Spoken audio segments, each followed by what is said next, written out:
बिस्मिल्लाहिर्रहमानिर्रहीम। अस्सलामु अलैकुम dear students, this is Sajjad Malik, your English teacher. बेटा, कल मैंने आपको टोटल जो हमारा प्लान है रिगार्डिंग ट्रांसलेशन, मतलब ग्रामर के दो हिस्से होते हैं, एक ट्रांसलेशन होता है, एक पार्ट्स ऑफ स्पीच। अभी हम जो पहला स्टेप है ट्रांसलेशन को लेके चले हैं।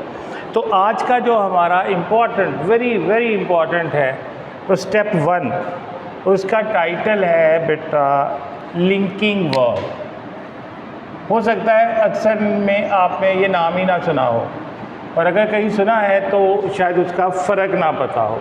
तो आज हम इसमें जानने की कोशिश करते हैं ये होता क्या है। बेटा देखें, आपकी जो इंग्लिश है ना, जो आपने बाकायदा क्रिएटिव राइटिंग स्पीकिंग शुरू करनी है, तो ये लफ्ज़ बी से शुरू होती है, और बी का मतलब होता है होना। अब बी को इतना इम्पॉर्टेंट है कि मैं बयान नहीं कर सकता। आपने इसलिए अच्छी तरह इसकी केमिस्ट्री को समझना है। आपकी ये समझ लें कि क्रिएटिव राइटिंग और स्पीकिंग की ABC लफ्ज़ बी है। तो ये लफ्ज़ बी है होना। जब किसी ये टू जो दिया हुआ है ना, इनफैक्ट ये वोकैब में इसलिए दे दिया जाता है, ये बता रहा होता है कि जो मेरे बाद वाला जो लफ्ज़ है, जो वर्ड है, वो पार्ट्स ऑफ स्पीच में उसका नाम क्या है। तो डेफिनेटली बेटा इंग्लिश के जितने भी अल्फाज होंगे, वैसे तो हर लैंग्वेज का होता है, चूँकि हम इंग्लिश की बात कर रहे हैं, तो जितने भी अल्फाज हैं यहाँ पर, जितने भी वर्ड्स लिखे, उनका कोई ना कोई नाम होता है, और उनका नाम हमें पार्ट्स ऑफ स्पीच से पता चलता है। तो बी का नाम जानने के लिए हमने पार्ट्स ऑफ स्पीच से रब्ता किया, तो उसने हमें बताया कि इसका नाम वर्ब है, फेल है। अच्छा, जहन में फेल आते ही ये आ जाता है कोई एक्शन, कोई एक्टिविटी। देखिए ये बेटा आधा सच है, आगे जाके मैं बताता हूँ पूरा सच क्या है। तो बी एक फेल है। तो आप कहेंगे सर फेल भी तो इतनी किस्में हैं, ये कौन सा फेल है, इसका क्या नाम है? अगर कोई हमसे पूछता है तो क्या बताएं उसे? तो बेटा मैं जो आपको रेफरेंस देता हूँ, मैं स्टैंडर्ड जो ग्रामर बुक्स हैं जो कि अहले ज़ुबान उन्होंने लिखी है, मैं लोकल ग्रामर से हवाला नहीं देता, मैं उनसे हवाला देता हूँ। तो मुख्तलिफ ग्रामेरियंस इसको 5 मुख्तलिफ नामों से पुकारते हैं, और पाँचों के पाँचों का मतलब एक ही है, और वो सारे के सारे ठीक भी है और एप्लीकेबल भी है। अब कोई उसे किस नाम से पुकार ले, लेकिन उसके जहन में जवाब एक ही होना चाहिए। कुछ ग्रामेरियंस कहते हैं कि ये स्ट्रॉन्ग वर्ब है, कुछ इसको मेन वर्ब का नाम देते हैं, कुछ कहते हैं कि ये बेस वर्ब है, कुछ इसे रियल वर्ब का नाम देते हैं, और कुछ एक्शन वर्ब का। इसमें कुछ तो शायद आपने 1-2 नाम सुने हो, कुछ ना सुने हो। अब ये जो देखें 5 स्ट्रॉन्ग, मेन, बेस, रियल और action verb is equal to this verb, is equal to be, यानी इस बी, इस फेल का नाम है। ये सिर्फ बी के लिए नहीं होता, मतलब हर वो फेल जो इस कैटेगरी में आएगा। जैसा कि आपने कहा कि ठीक हो गया सर, बी एक फेल है और इसके ये 5 नाम हैं।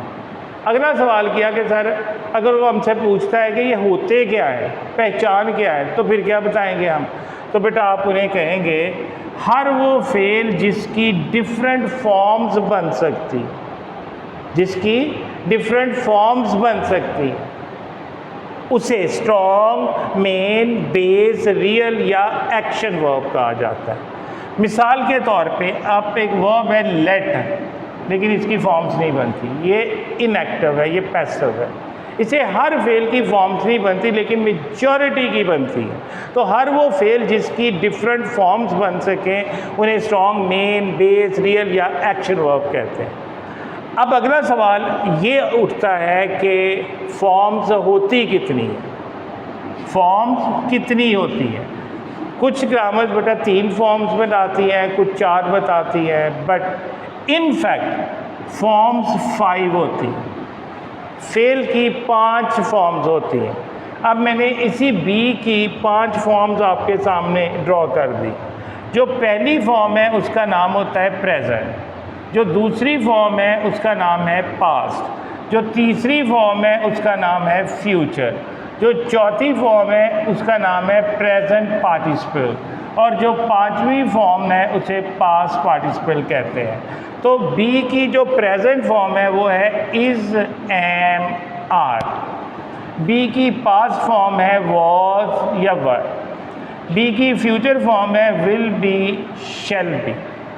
जब हम फर्स्ट फॉर्म के साथ आईएनजी लगाते हैं तो उसके दो नाम होते हैं, एक तो वर्ब होता है, प्रेजेंट पार्टिसिपल फॉर्म होती है, और दूसरा जेरेंड भी होता है। ये डिपेंड करता है हम यूज़ कहाँ पर कर रहे हैं। तो राइट नो, चूँकि हम वर्ब की बात कर रहे हैं तो ये प्रेजेंट पार्टिसिपल वाला बीइंग है फर्स्ट फॉर्म के साथ, और जो पांचवी बेटा पास्ट पार्टिसिपल है वो बीन होता है, यानी is, am, are present form, was, were past form, will be, shall be future form, being present participle और बिन पास्ट पार्टिसिपल। ये 5 फॉर्म्स हो गए। अब अगला सवाल आता है डिफरेंस। ये की क्वेश्चन है कि difference between helping verb and linking verb, के हेल्पिंग वर्ब या लिंकिंग वर्ब में फ़र्क क्या होता है। एक चीज़ बेटा आप ज़रा देख लें, हेल्पिंग वर्ब का एक नाम है ऑक्सिलरी वर्ब। एक्चुअल तो इसका नाम ऑक्सिलरी वर्ब है, हेल्पिंग वर्ब आसानी की खातर अडॉप्ट कर लिया गया है, और ये सही भी है, गलत नहीं है। हम अगर आपके इससे कोई पूछ लेता है कि ऑक्सिलरी वर्ब क्या है, आपके आसान खता हो जाएंगे, आप घबरा जाएंगे, आपको लगेगा पता नहीं ये कौन सी चीज़ है। तो अब आपको ऐसा नहीं होगा, क्योंकि अब आपको पता चल चुका है कि हेल्पिंग वर्ब को ही ऑक्सिलरी वर्ब कहते हैं और ऑक्सिलरी वर्ब को ही हेल्पिंग वर्ब कहते हैं। ये एक ही चीज़ के दो नाम हैं। और दूसरा है लिंकिंग वर्ब। अब इसका फ़र्क हमने जानना है कि देखिए ना, इज़, एम, आर, वॉज, वर आपके सामने आया तो आपने सडनली कहा सर ये तो हेल्पिंग वर्ब होते हैं। मैंने कहा जी बेटा ये हेल्पिंग वर्ब भी होते हैं, इसका मतलब कुछ और भी होते होंगे। तो और क्या होते हैं? वो लिंकिंग वर्ब होते हैं। यहाँ पर मैंने 2 एग्जांपल्स लिए हैं बेटा, ये आपको क्लैरिफाई करेगी कि इनमें फ़र्क क्या है। ये सेंटेंस नंबर 1 देखिए, he is writing a new story, और दूसरे में देखें he is a story writer.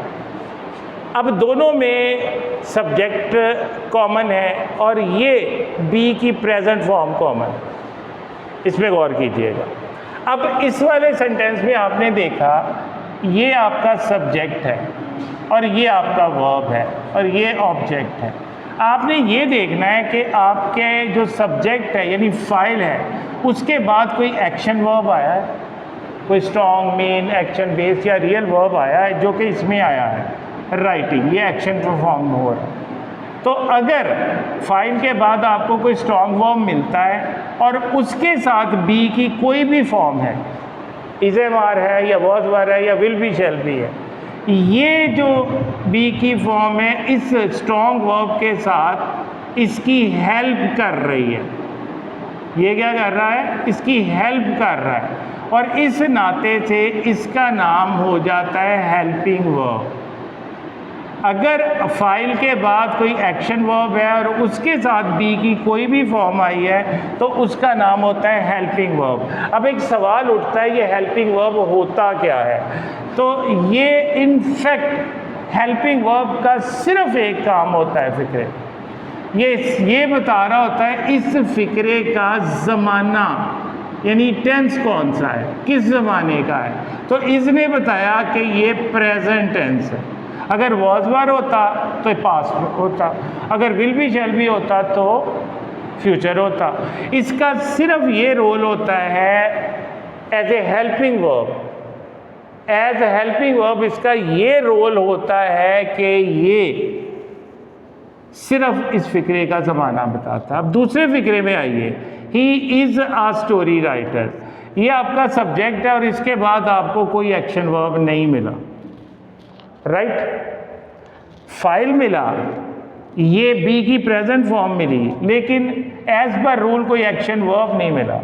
तो फिर अब इसमें वर्ब ठहरा सिर्फ ये इस। अब ये कर क्या रहा है? गौर करें बेटा, ये इस फाइल को फिक्रे के बाकी हिस्से के साथ लिंक कर, और इस मुनासबत से इसका नाम यहाँ पर लिंकिंग वर्ब है। मैं दोबारा बता दूं बेटा, अगर फाइल के बाद कोई एक्शन वर्ब है और उसके साथ बी की कोई भी फॉर्म आई है तो उसका नाम होगा हेल्पिंग वर्ब या ऑक्सिलरी वर्ब। और अगर फाइल के बाद कोई एक्शन वर्ब नहीं है तो फिर ये जान लें कि यहाँ पर इसका रोल लिंकर का है, जो कि फ़ाइल को फ़िक्रे के बाकी हिस्से के साथ मुत्तसिल करता है, जोड़ता है, लिंक करता है। तो यहाँ पर आपने इसको एज ए लिंकर यूज़ किया। अब देखें फ़ाइल बेटा, मैं इसको एक्सप्लेन करूँ कि फ़ाइल जो है वो मैं और वर्ब नेक्स्ट लेक्चर में इसको आपको इसकी डिटेल डिस्क्राइब करूँगा, चूँकि इससे थोड़ा सा आप पे बर्डन बढ़ ना जाए। इसकी मिसाल के तौर पर मैंने एक फ़िक्रा लिया है, वो मेरा बेहतरीन दोस्त है। सबसे पहले बेटा देखिए, इस फाइल के बाद कोई एक्शन तो नहीं आया, कोई एक्शन वर्ब तो नहीं आया, कोई काम तो नहीं है, तो जवाब आया नहीं है। तो अब समझ आ गई कि ये है, ये जो बी की प्रेजेंट फॉर्म है, अब इसमें एज ए लिंकर यूज़ होनी है, एज हेल्पिंग वर्ब नहीं। तो इसका जो पॉजिटिव इंफॉर्मेटिव सेंटेंस बनाया हमने, वो मेरा बेहतरीन दोस्त है, तो इसकी इंग्लिश बनी he is my best friend. अगर इसका नेगेटिव बनाना है तो ये आएगा he is not my best friend. अगर इसका सवालिया बनाना है तो ये लिंकिंग वर्ब बाहर निकाल ले, is a he my best friend and please don't forget to place this sign of interrogation. इसको कभी नहीं भूलना। अगर सवालिया मनफी बनाया हमने, क्या वो मेरा बेहतरीन दोस्त नहीं है, is he not my best friend. अगर यही ऐसे आ जाए कि वो मेरा बेहतरीन दोस्त था, तो फिर क्या चेंज आएगी बेटा? बाकी कोई चेंज नहीं आएगी, सिर्फ और सिर्फ इसका जो लिंकिंग वर्ब है वो चेंज हो जाएगा।